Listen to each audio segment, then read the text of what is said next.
Pabalik-balik kami sa ospital. May 1 milyon kami mahigit. At hindi kami bigyan ng makakain.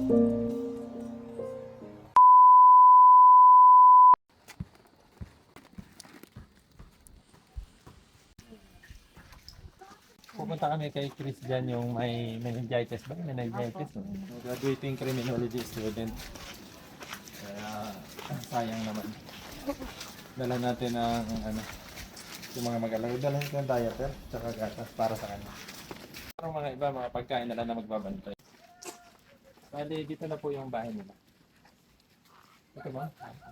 Oh. Hindi na po siya nakakapag-ano eh. Wala na. Oh. Ito po yung niya. Nagdala ako ng kunting bigas po at saka ito mga kahit pa paano ay ito po yung diaper niya at saka mga biskuit ng mga magbabantay sa gatas po niya. Oh. Gusto niya magsalita pagka ganon. Gusto po niya magsalita pag ganon. Hindi po. Nahihirapan siya, ganon, nahihilo. Wala na po talaga. Nag-ano po siya, nagsiseizure siya madalas. Pero bali, nakakarinig pa naman siguro siya. Pag may maingay po Nagre-react kasi, pa. nag-ano siya eh. Oo, Pag oo, maingay. oo. Ayun po, Namimili bali. siya sa sakit. Sumasakit. Mm-mm. Kaya nga po. Nakita po niyo yung kalagayan ni Christian. Isa siyang criminology student. Graduating na. Hindi na po siya nag-graduate. Opo, graduating na siya. Kumbaga malapit na siyang mag-graduate. Sayang naman, kaso inabot siya ng ganito.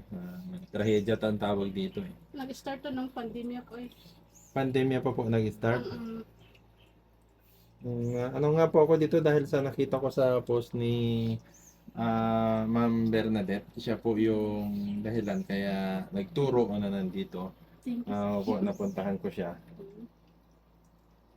Yung kalagayan niya, napakahirap po. Ang kalagayan niya, lalong-lalo na sa magulang. 6 years na po kami. 6 years, bali 6 years na po kang ganito. Dati po siyang tinulungan ni Winculot. Oo, Kanya opo. lang na. Kaya nga po, kahit pa paano ay Pero blessed din po yung binigay niya. Oh. Dahil pinagamot niya dati noon. Kanya lang talagang yung utak niya talaga bumigay. Kaya sabi ng doktor, lahat ng gamot niya at saka yung oxygen maintenance na niya. Sa ngayon po, ano po ang niya, kailangan niya? Gatas, yung nakakain niya, gatas lang, Gatas prutas. po. Tapos yung Prutas. niluluto ko po na Yun po, parang ipapasok na lang po doon sa yun na lang po. Ito Diyan. po. Diyan po. Diyan na lang po Niluluto papasok. ko po yun, tapos biniblender ko. Biniblender. Tapos Yan, ilagaan na po sa Oo, ganun. kaya mga liquid yung Oo. ano na po. Ito po pag walang kuryente, yan po, Yan ay wala na. na po siyang laman. Ay Mm, binibili po namin sa yan. ganun. 640 po yan. Ano po yun, araw-araw? Pag sagat po yung seizure niya, isang araw lang Isang po. araw po, 640. Mm-mm. Napakahirap po sa lalong-lalo na sa Sobra magulang. Dala-dala niya araw-araw sa ganitong Buti kalagayan. po nagbigay yung piso niya galing sa Maynila. Ayan, ganyan po. Opo. Oo. Pero pag walang kuryente po, sobrang hirap. Sobrang hirap Pag na. wala- Ganyan na lang po yung lagi yung gawa. Araw-araw, Dito ganyan na lang. po. Dahil po kayong nanganak. Daig Hindi pa. po siya Opo. pwede Yung pong walang asawa niyo na pantay. eh. Andun po sa labas na contraction siya. Opo. Hirap talaga ng kalagayan niya. Kung pwede po sa mga may mabubuting puso, nakita niyo naman po yung kalagayan niya, kalagayan nila. Napakahirap po sa lalong-lalo sa magulang na ganito ang sitwasyon. Sa may mabubuti pong puso, pwede pong magpahatid ng tulong. Pwedeng sa akin, pwedeng direct na po sa kanila. Yung tulad ng pambili ng gamot, yun po. Dahil minsan wala kami nahingi sa RHU po.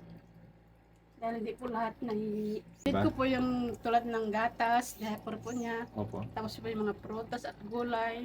Tapos po yung kung may magbigay po ng pira, pambili po ng gamot. Saka yung extra oxygen niya. Dahil pag wala pong kuryente, yung concentrator wala pong oxygen. Opo. Yun lang po. Maraming salamat po. Opo. Kasi pag minsan, pag walang diaper, ito nilalagyan ko na lang siya ng nito, container. Di bali po, may dala akong diaper dyan, malaki to. Kasi Kahit kada pa paano. mapanghina kami.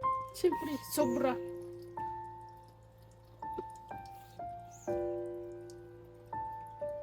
Yan po. Yung hiling ko lang, sana sabi ko may mag-sponsor na ipagamot siya. Kahit sabi ko lang mga ganyan eh. may magpagamot lang sana sa kanya. Kahit hindi kami bigyan ng makakain.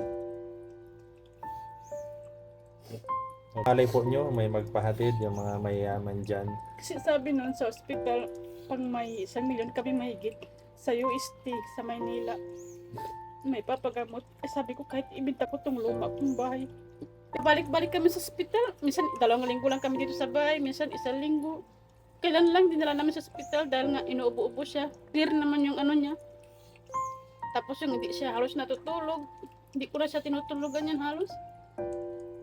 Sabi ko nga, salamat pa rin dahil binibigyan pa rin ako ng lakas ng taas para malagaan ko siya. Dahil minsan sagad na wala na akong tulog, hindi na ako nakakasamba. Nananawagan po ulit ako sa mga may mabubuting loob. Nakita nyo po yung kalagayan, sobrang hirap talaga. Ngayon pa man din po, nagpapasalamat na po ako sa inyo. Ayan po, ganyan ang kalagayan nyo. Tapos isipin nyo, nakikita ng magulang yan araw-araw ganyan. Kung kayo ang lumagay sa katayuan ng magulang, napakahirap po. Napakahirap. Marami po tayong mabait na mga follower at saka mayayaman. Nagtatalaga Ito po. kaming magtatayo. Nang dahil sa kanya po, naituro niya, nalaman ko itong lugar. Thank you. Ngayon po, pumunta ako dito para isa sa tumulong sa Manawagan. Kung kasi po, hindi ko naman po talaga kaya yung mga ganyang kalaki. Kahit sa maliit na bagay, nakapagbigay tayo at nanawagan mahalaga. Marami pong mabuti, maraming mabuti. Tandaan mo yan, Nay, yung panalangin mo, ibibigin din yan. Salamat po sa lahat ng tutulong sa anak ko at may tutulong pa. Salamat po at saka unang-una po si Bernadette po na pumunta po dito. Tapos siya po nag-post. Kaya maraming salamat po sa mga sponsor. Yun lang po at sobra lang pong ditong bis na talaga. Ayan po, may mga diaper po malaki yan. Mm-mm. May mga diaper tayo, may gatas, may bag, pagkain ng bantay ng ito po, mga bantay lang yan.